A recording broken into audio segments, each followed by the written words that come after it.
Allah Subhanahu wa taala ingin Ka'bah itu dihidupkan kembali. Diutuslah awal kisahnya dengan Ibrahim alaihissalam diperintahkan membawa istrinya Hajar dan Ismail ke lembah itu. Pada saat tiba di sana, Ibrahim alaihissalam tidak bicara apa-apa. Tiba di lembah tersebut, gersang, lalu dia bilang sama Hajar, turunlah wahai istriku, bawa Ismail bersamamu dan saya akan tinggalkan kamu di lembah ini. Hajar bingung, nggak ada instruksi, nggak ada informasi, nggak ada bekal yang cukup. Cuma begitu saja. Ibrahim alaihissalam tiba-tiba balikkan untanya menuju ke arah Palestina, mau pulang. Diikuti oleh Hajar. Wahai Ibrahim, apakah engkau meninggalkan kami di sebuah lembah? Tidak ada manusia, nggak ada pohon, nggak ada hewan, nggak ada kehidupan. Panas, gersang begini. Bekal air cuma satu kendi air. Ibrahim alaihissalam cuma bisa netes air mata, tetap jalan. Diikuti lagi. Ya Ibrahim, apakah kau tinggalkan kami di lembah, tidak ada kehidupan, nggak ada manusia, nggak ada batu, nggak ada air, nggak ada pohon, nggak ada hewan. Ibrahim alaihissalam tetap jalan menangis. Yang ketiga kali Hajar bilang lagi, wahai Ibrahim, apakah kau tega membiarkan kami begini dan seterusnya?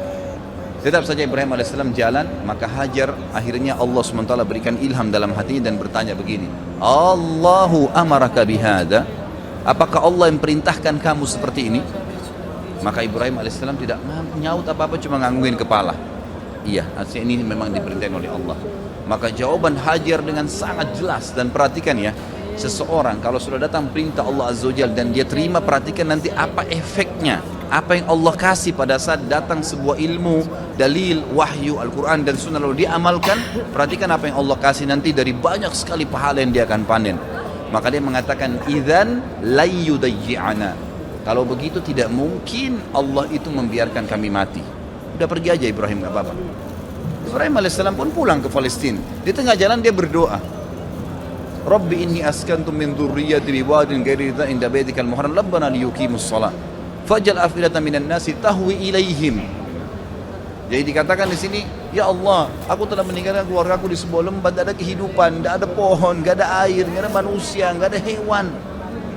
Tapi di tempat rumahmu yang mulia Allah, agar dia mendirikan sholat sebagai kamu, sebagaimana engkau telah perintahkan ya Allah. Maka tolong utuslah kepada mereka orang-orang yang bisa tinggal mendampingi mereka. Karena perintah Allah kepada Ibrahim alaihissalam, tinggalkan istrimu di sana Hajar sama Ismail, pulang ke Palestina. Nggak ada tugasmu tinggal di Mekah. Maka dia berdoa seperti itu. Kita kembali ke Hajar alaihissalam. Hajar waktu itu merasa prihatin setelah Ibrahim alaihissalam sudah tidak kelihatan lagi di jauh padang pasir sana. Teriknya matahari di siang hari luar biasa panas. Air yang diminum tinggal sedikit. Ismail juga butuh minuman.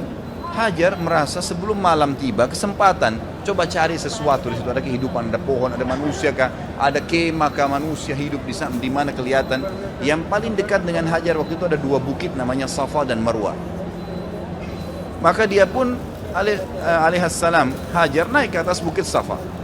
Kita tahu kalau panas matahari yang sangat terik, ada fata morgana, ada kesannya kayak kelihatan air, padahal sebenarnya tidak, karena pantulan dari cahaya matahari. Dia naik di Safa, dia lihat ke gunung Marwah, ada air di sana. Maka yang terjadi, Hajar alaihissalam turun dari Safa, di tengah-tengah lembah dia berlari, persiapan untuk naik ke gunung Marwah. Naik di Marwah, dia lihat kiri kanan gak ada air. Dia lihat ke arah Safa, ada air di sana. Diulangin lagi sama dia, turun dari Marwah, di tengah-tengah lembah lari lagi, kemudian naik di Safa, terjadi sama. Sampai 7 kali dia bolak-balik. Dari Safa ke Marwah, Marwah ke Safa, terus begitu sampai 7 kali. Terakhir di Marwah, dia lihat, oh berarti tidak ada ini, gak ada air. Lalu dia kembali ke anaknya Ismail. Waktu dia kembali ke Ismail alaihissalam, dia kaget, ternyata di bawah kakinya Ismail ada mata air. Ada khilaf di antara ulama tentang dari mana mata air itu. Ada yang mengatakan dari pijakan kaki untanya Ibrahim alaihissalam, tapi riwayat ini lemah.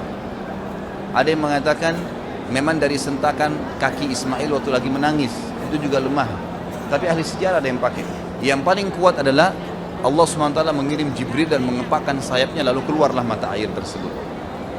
Pada saat Hajar tiba, lihat air, bayangkan kalau kita di posisi ibu kita ini, panas, gerah, ketakutan, gak ada keluarga, takut mati, gak ada air. Lalu lihat mata air, apa yang terjadi kira-kira? Dia datangin air tersebut dengan semangat, lalu dia buat bendungan kecil dari padang pasir itu, sambil mengucapkan lafaz yang digunakan dalam bahasa Palestina.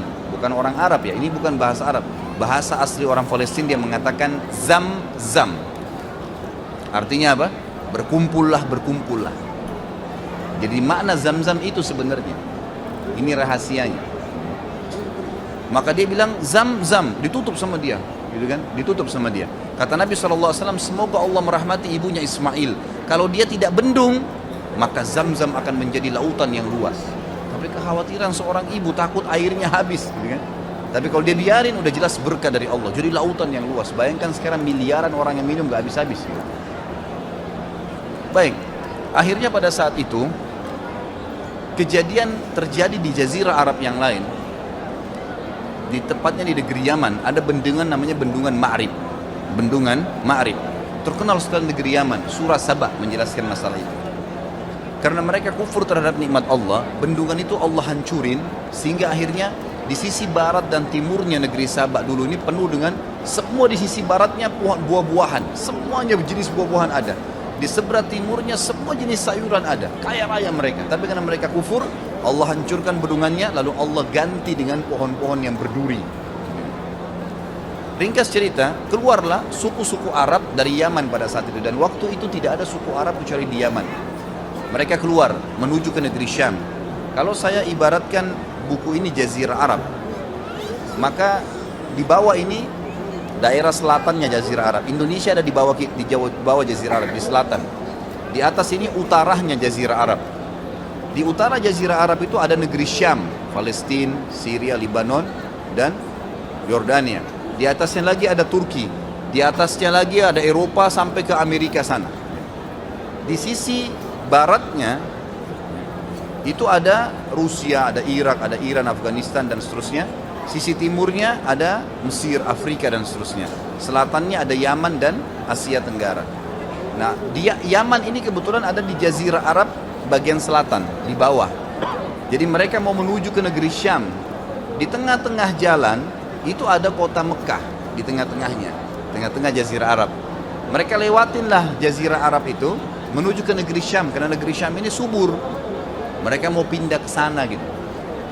Ternyata lewat di dekat lembah Mekah, mereka temukan di atas lembah Mekah itu ada banyak burung berputar-putar. Nah ini kalau insya Allah enggak, kalau antum kesesat di padang pasir, kehabisan air, tanda-tanda ada air situ kalau ada burung yang buat lingkaran. Itu umumnya disebutkan dalam buku-buku sejarah. Mereka bingung, setahu kami di lembah ini nggak pernah ada air, kok bisa ada burung lagi berputar-putar. Mereka mampir, utus 2 orang, coba lihat di sana ada apa. Mereka kaget, mereka temukan Hajar dengan anaknya Ismail alaihissalam duduk di sebelah mata air Zam-Zam. Maka mereka pun punya adab dan akhlak. Mereka mengatakan, kami ingin tinggal di sini, suku kami cukup besar. Tidak disebutkan jumlah mereka, tapi yang jelas ratusan orang pada saat itu. Satu suku semuanya pindah dari Yaman ke negeri Syam. Dan ini hasil dari doa Nabi Ibrahim alaihissalam yang berdoa minta diutus kepada Hajar dan Ismail orang yang bisa hidup bersama mereka. Diutuslah suku ini, dan suku ini bernama suku Jurhum. Suku Jurhum. Keluarlah suku Jurhum ini terus masuk, kemudian pamit dengan Hajar, wahai ibu, kami ini adalah satu suku yang besar dan kami keluar dari negeri Yaman, tapi kami nggak punya tempat tinggal. Bisa nggak kami tinggal di sini? Nanti kami bentuk komunitas, kami punya peternakan, kami juga ahli perkebunan, karena mereka memang ahli perkebunan di Yaman, gitu kan. Kami akan buat dan kami akan bayar upeti. Yang penting kami bisa hidup dekat mata air ini. Kata Hajar, baiklah. Maka spontan pada saat itu terbentuk komunitas kota Mekah. Ada mata air, kemudian ada penduduk yang tiba-tiba langsung dengan suku yang besar. Mereka membangun rumah, mereka sudah bawa peternakan, unta, sapi, kambing dibawa dari kampungnya Yaman. Terus mereka juga sudah mahir bercocok tanam. Mereka mulai menanami wilayah Mekah itu. Ringkas cerita, menjadi rapilah Mekah itu. Mulai ada penghuni.